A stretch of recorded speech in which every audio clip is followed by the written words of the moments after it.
Magnetic force. You know what is a magnet? Yes, you can find different shape magnets. If I ask a question, what is magnet? Then what is your answer? Yes, magnet is a material which can attract some materials. It attracts iron. It attracts another magnet. It attracts steel. It attracts cobalt. And this kind of force is called magnetic force. That means the force by which a magnet attracts or repels objects of iron, steel, nickel, cobalt called magnetic force. Magnetism is a property which can attract or repel some materials in the nature. The materials which can affect by the magnet are called magnetic materials. The force by which a magnet attracts or repels objects of iron, steel and cobalt is called magnetic force. Suppose you consider an object of iron or steel, it will attracted by the magnet. You take some nails made up of iron in a bowl and take a bar magnet. When you place this magnet into this bowl, then what happens? Yes, the nails will attach to this magnet. That means a magnet exerts a magnetic force which pulls the nails towards itself. Now I am taking another activity. This is a metal car. I am going to show a magic to you. Without touching with the hands, I can move this car. How it can be moved? Yeah, because of this magnet. Now one important thing you have to observe here. This wood is a non-magnetic substance. The car material is a magnetic substance. It is made up of some metal and this is magnet. You cannot attach this magnet to the wood. You can attach the magnet to the car. But we can place the wood in between car and magnet. Then what you can understand from this?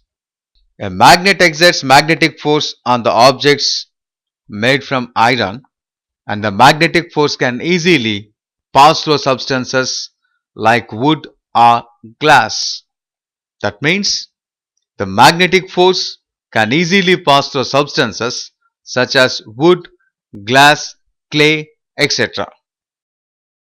You can prepare your own magnet using a bar magnet and a nail. Now this is the nail. Can it attract anything? No, it cannot. Why? It's not a magnet.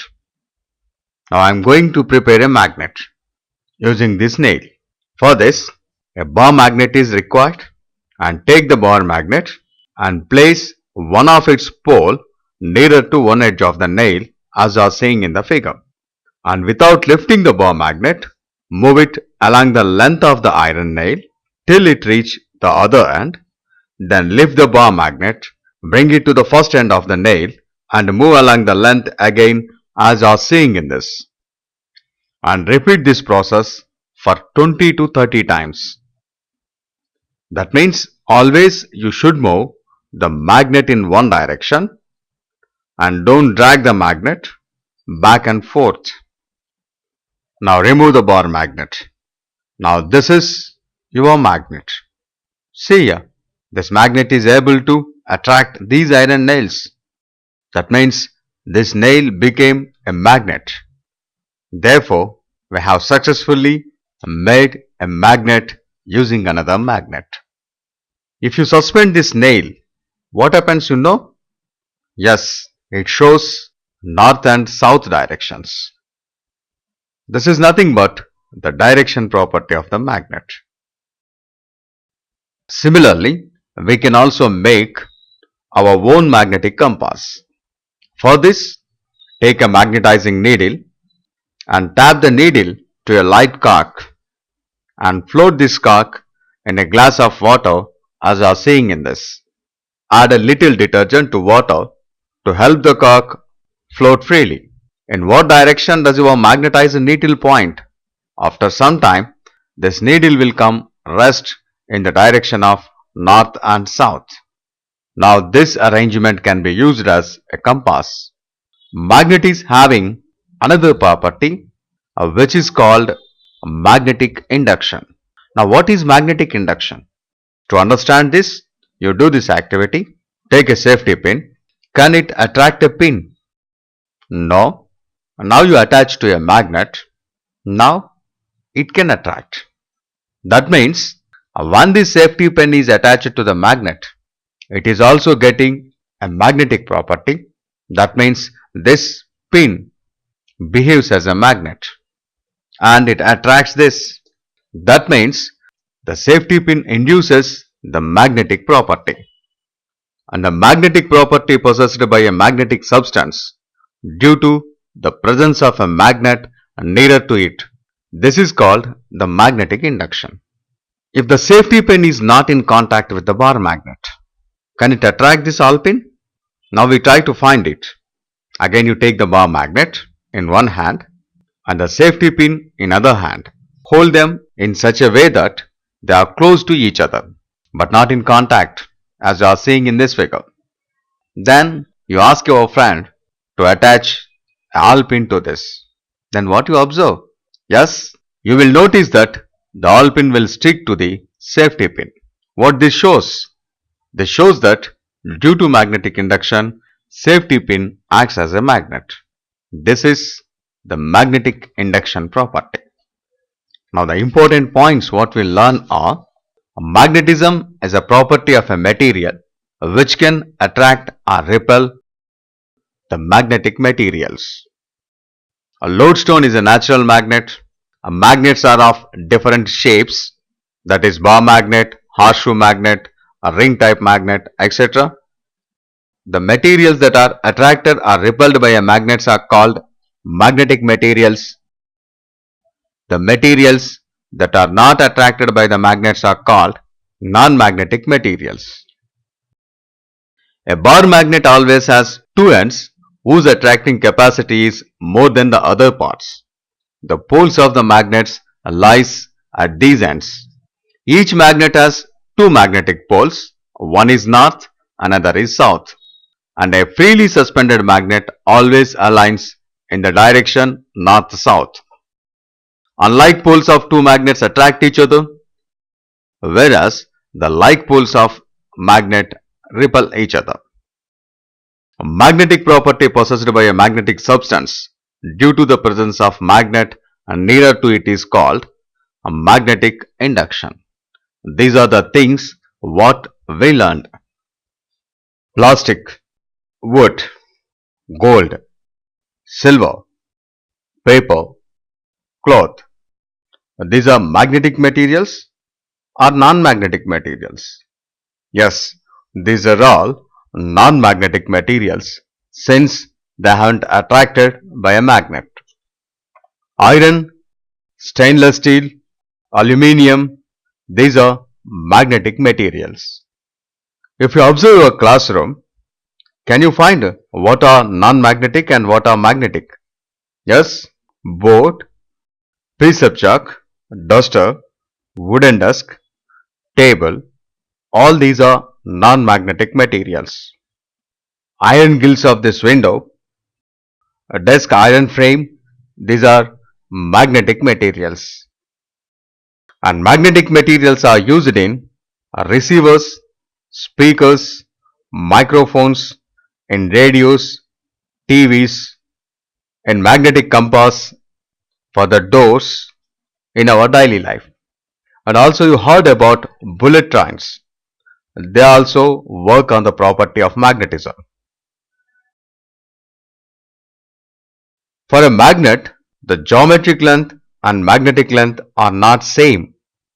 Suppose if I take a bar magnet, the total length of the magnet is geometric length and the distance, that is the nearest distance between these two poles, is magnetic length. If we take a horseshoe magnet, this is the geometric length and the shortest distance between north and south poles. This is the magnetic length. In case of a bar magnet, the relation between geometric length and magnetic length is magnetic length is equal to 5 by 6 into geometric length. That means, suppose we consider the geometric length of a magnet is 1 meter. Then its magnetic length is 5 by 6 into 1. This is approximately 80 centimeter. Already we know that when a magnet is placed in a magnetic field, it rotates in the direction of applied field. That means when it is placed in Earth's magnetic field, it shows north and south directions.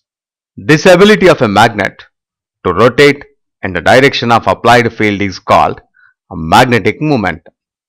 And mathematically, the magnetic moment is pole strength into magnetic length, that is capital M equal to small m into 2L. The units for pole strength in CGS system it is CGS units, and in SI ampere meter.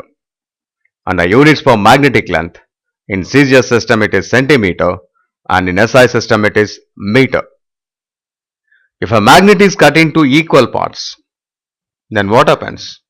Is its magnetic property lost? No. When a magnet is cut into two equal parts, again we get two magnets. Suppose we take this magnet, this is a bar magnet. One it is cut at this position, perpendicular to the axis.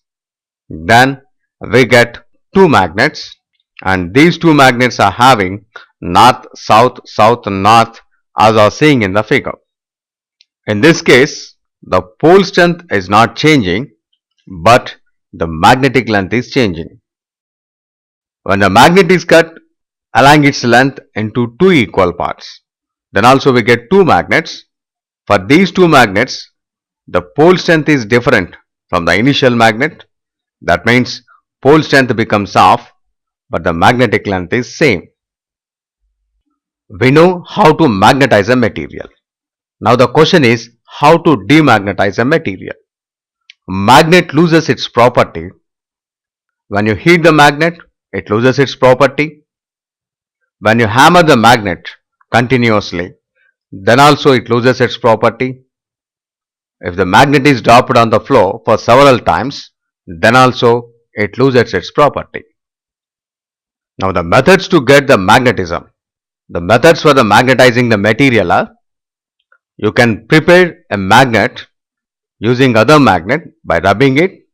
In this way use single touch method, in which only one pole is used, and double touch method. In this, two poles of known magnet are used. And another method is using electric current. The magnet which is prepared due to this method is known as electromagnet. And by induction also we can prepare a magnet.